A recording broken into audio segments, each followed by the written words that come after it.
بسم اللہ الرحمن الرحیم۔ آپ کا بیٹا آج شام تک کا مہمان ہے، اس کا کوئی علاج نہیں۔ ڈاکٹر کے الفاظ سن کر مولانا رو پڑے اور اپنے بیٹے کو گھر لے آئے۔ گھر پہنچے ہی تھے کہ دروازے پر دستک ہوئی۔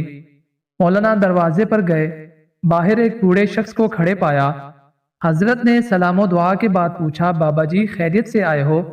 وہ کہنے لگا، خیریت سے کہاں آیا ہوں، ہمارے علاقے میں ایک قادیانی مبلغ آیا ہوا ہے، وہ لوگوں کو گمراہ کر رہا ہے، پوری امت گمراہ ہو رہی ہے اور آپ گھر سے ہی نہیں نکل رہے۔ مولانا نے جیسے ہی یہ بات سنی، آپ کی آنکھوں سے آنسو بہہ پڑے۔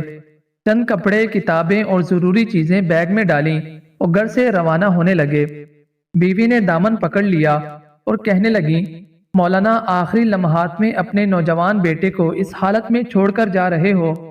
مولانا نے آسمان کی طرف نظریں اٹھائیں اور کوئی جواب نہ دے سکے تو جاں بلب بیٹے نے کہا، ابا جان میں آج کا مہمان ہوں، چند لمحے تو انتظار کر لیجئے، میری روح نکل رہی ہے، مجھے اس حال میں چھوڑ کر جا رہے ہو؟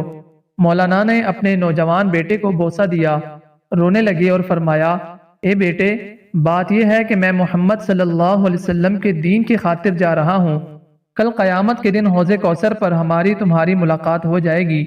یہ فرمایا اور گھر سے روانہ ہو گئے۔ اڈے پر پہنچے، ابھی بس میں بیٹھے ہی تھے کہ چند لوگ دوڑے آئے اور کہنے لگے، مولانا آپ کا بیٹا فوت ہو گیا ہے، اب رک جائیں اور اس کا جنازہ پڑھاتے جائیں۔ مولانا نے روتی ہوئی آنکھوں سے مگر مضبوط لہجے میں فرمایا، جنازہ پڑھانا فرض کفایہ ہے اور امت محمدیہ صلی اللہ علیہ وسلم کو گمراہی سے بچانا فرض عین ہے، فرض عین کو چھوڑ کر فرض کفایہ کی طرف نہیں جا سکتا۔ پھر وہاں سے روانہ ہو گئے۔ اس علاقے میں پہنچے، اللہ تعالیٰ نے کامیابی عطا کی، وہ قادیانی مبلغ شکست کھا کر بھاگ گیا۔ 3 دن کے بعد مولانا گھر واپس پہنچے۔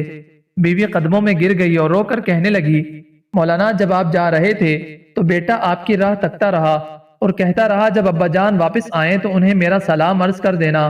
مولانا نے جب یہ سنا تو فوراً اپنے بیٹے کی قبر پر گئے اور دعا مانگنے لگے، اے اللہ، ختم نبوت کے وسیلے سے میرے بیٹے کی قبر کو جنت کا باغ بنا دے۔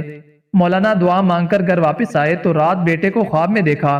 بیٹے نے ابا جان سے ملاقات کی اور کہا، رب محمد کی قسم، ختم نبوت کے وسیلے سے اللہ تعالیٰ نے میری قبر کو جنت کا باغ بنا دیا۔ ختم نبوت کے اس مجاہد کو دنیا حضرت مولانا غلام غوث ہزاروی رحمہ اللہ کے نام سے جانتی ہے۔ کہ محمد سے وفا تو نے تو ہم تیرے ہیں، یہ جہاں چیز ہے کیا لوح و قلم تیرے ہیں، صلی اللہ علیہ وسلم۔